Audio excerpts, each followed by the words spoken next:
Donnie and Dolly. The team is supported by ableauctions.ca. Closing your business? We can help.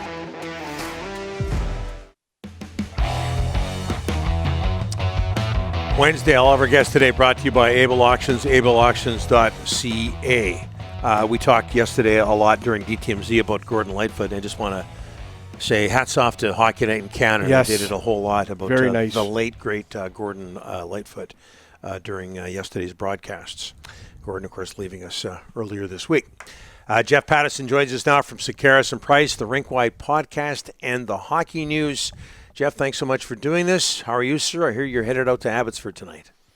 I am. I'm going to leave right after the broadcast here and hope to get there by the drop of the puck. Looking forward to it. It might be the final night of professional hockey in this province for a while, so we'll see what happens. Abbey Canucks have been close in both of their games. You were talking about special teams. Those have been a massive issue. And, the Nils Höglander thing is fascinating to me. I mean, it's so good in that opening round against Bakersfield and 4 separate stick fouls in game 2 and in the penalty box for the overtime winner the other night. So, he's got to stay out of the box. Discipline, obviously, against the best team in the American Hockey League. And I'm really curious what Jeremy Colleton's going to do in goal. He's been rotating Spencer Martin and Artur Silovs. If it was up to me, and Jeremy hasn't consulted me on this, but I'll give him some free advice on Donnie and Dolly. Artur Silovs was the team MVP. I think in the big picture for Silovs and the organization, playing in elimination games probably matters more for the development of Artur Silovs than it does Spencer Martin. So I would ride the team MVP from this point forward. If he gets a win tonight, then do it again on Friday and see where it goes from there. But, I mean, it doesn't seem like there's much to pick between the two goaltenders. They both can perform at the American Hockey League level. But if you leave your MVP on the bench, it's going to take me back to that 2004 Grey Cup when Wally went with Dave Dickinson over Casey Printers. I remember it well. We're hearing from our sources, i.e. Chris Faber, that it will be Spencer Martin tonight, Jeff. Interesting. And I think a lot of people are, given what happened in Vancouver, we're a little surprised to see Spencer play so well so far in these playoffs. So it looks like it's going to be him. Elias Pettersson, not a finalist for the Selke. Can you understand why, Jeff? Yeah, 100%. And I saw a lot of chatter on social about it being a snub, and Canucks Twitter is Canucks Twitter and takes a lot of things personally. Look, if Elias Pettersson, and we won't know the final votes until the awards show the week of the draft, my hunch is that Elias Pettersson is going to get some votes. If Elias Pettersson is on the radar, let's say he finishes somewhere between 5 and 10 in the voting, he's one of the top 10 defensive players in the National Hockey League. That's something to build on for a 24-year-old who's only getting better. But is he one of the 3 best defensive players in the NHL right now? I would say no to that. Patrice Bergeron, the perennial finalist. Again, if he wins this year's 12th nomination, this would be his 6th win. And it kind of feels like he's going to, it'll be a Lifetime Achievement Award, sort of, if he announces his retirement between now and the awards. Then it'll be sort of, again, the career body of work speaks for itself. But even at this stage of his career, Bergeron's winning 61% of his faceoffs. He was on the ice for 18 5-on-5 goals against all season. Think about that, playing against the best players around the National Hockey League.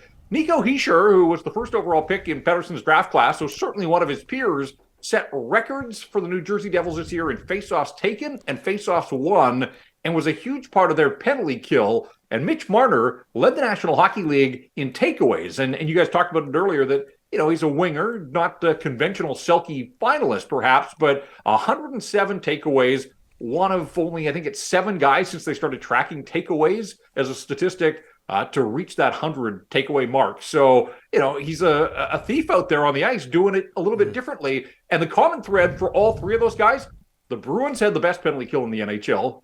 The Devils had the 3rd best penalty kill, and Toronto was 4th. And so Elias Pettersson, he showed that he could bring an element of a power kill to the Canucks, but he's guilty by association because they had the worst penalty kill. They didn't make the playoffs. And so, again, there's no shame. This is no snub. He's trending in that direction. He does so many good things. But another point that you mentioned, Don, where, you sort of say you have to see him in person to see some of the things away from the puck. Well, look, this is an award that's voted on by the Professional Hockey Writers Association. Fewer media members than ever are traveling these days to see these players home and away. And I would say with new media, the voters are younger than they've ever been before, and that probably lends itself to more stats-driven analysis when it comes to these players. And so Elias Pettersson had better than 50% in individual metrics of possession, Corsi and shots for and goals and all the expected goals. Like his metrics are terrific, but he's not one of the top 3 this year. So no snub, but certainly in years to come, I could see him working himself into the conversation. Jeff, down the highway, I can tell you it's fun watching Seattle, boy. They're missing their top 2 guys, McCann and Burakovsky. Dropped 4 goals last night, 11 shots first period. This is a fun team to watch. And the best thing in the world would have been for Pavelski to score in overtime last night, but there's Seattle again, another victory, and they just keep rolling right along. Yeah, they are relentless. Speed, and I don't know if in the first period, the Kraken were killing a penalty, and Brandon Tanev put the afterburners on and beat Miro Heiskanen, who's one of the great skaters in the National Hockey League. And Tanev was like, zip, just right past him, created a great scoring chance. And so it is incredible. I mean, those guys are dog on bone in every facet of the game, whether it's defensively, in on the forward check, turning pucks over. You saw what happened, obviously, on the game winner. Jake Ottinger perhaps would like another chance at punching that puck sort of back out into the slot area, but hey, bounced around and pinballed its way into the net. Whatever the case, these guys and their road record, they did it in Colorado in the first round, and now they've got a win and a leg up. They've been fun to watch, and people keep thinking that somehow this is a mirage and it's going to just vanish all of a sudden.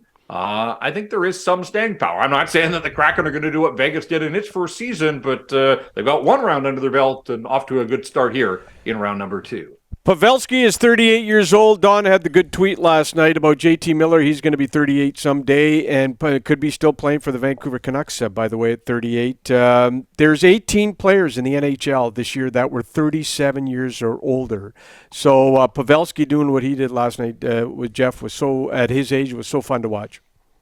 Yeah, and certainly the part of the storyline about him coming back from injury and making the mark that he did, and wouldn't that have been something if he had capped it with the winner and a 5th goal, all 5 goals for the Stars. So it was an incredible night, but not a storybook night ultimately for Joe Pavelski and his hockey club. But guys, it's not just Joe Pavelski. Like, you look, and Rick, you mentioned the fact that there are some, graybeards in the National Hockey League. Sidney Crosby in the 90s this year for points. Yeah. His teammate Evgeny Malkin not far behind. Claude Giroux had an incredible season in Ottawa. Anze Kopitar did great things down in Los Angeles. Pavelski, of course, Alex Ovechkin is Alex Ovechkin.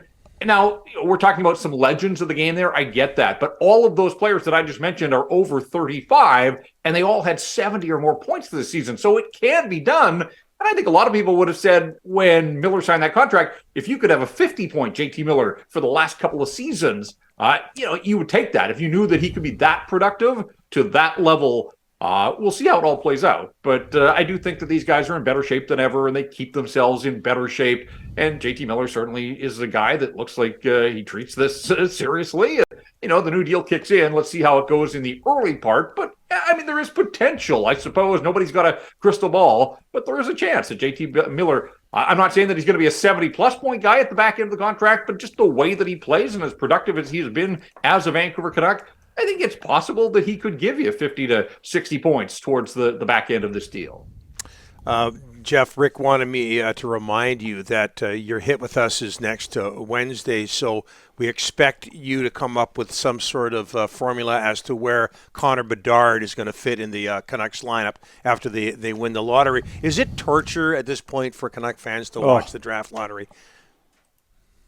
Don't you think most Canuck fans are just resigned to the fact that the lottery balls are not going to? So I don't sense torture in this fan base. I think there's some degree of resignation, and people have set the bar so low that it would be an incredible surprise, obviously. And yeah, number one with Connor Bedard, and I think we all just watched what Macklin Celebrini did and said over at the U18. So we're going to go through this again next year, perhaps. But the thing about this draft class, guys, is, I mean, Bedard gets all the focus, and understandably so, but, talking to people that watch the prospects a lot closer than I do, like whether it's Fantilli, whether it's Leo Carlson, like these guys would be top picks first overall in a lot of draft years. So, even if you don't win the draft lottery, but you get the second pick or the third pick, like those teams, I think are going to be pretty happy as well because they're going to land game breakers and game changers. But yeah, I mean, we could be in for a seismic shift here on the West Coast if the lottery balls fall the way that they're expected to. Anaheim adding Connor Bedard to an incredible pipeline that they've already got there in place. And then, a team like San Jose obviously could use an injection of a player like Connor Bedard. So let's see if he's setting up shop in the NHL on the West Coast when those lottery balls fall on Monday night. 3% chance of landing Connor Bedard. 97% chance, if my math is correct, of not landing Connor Bedard. Keep that in mind. Jeff, thanks for this. We'll talk to you next week. All right, guys. Thank you.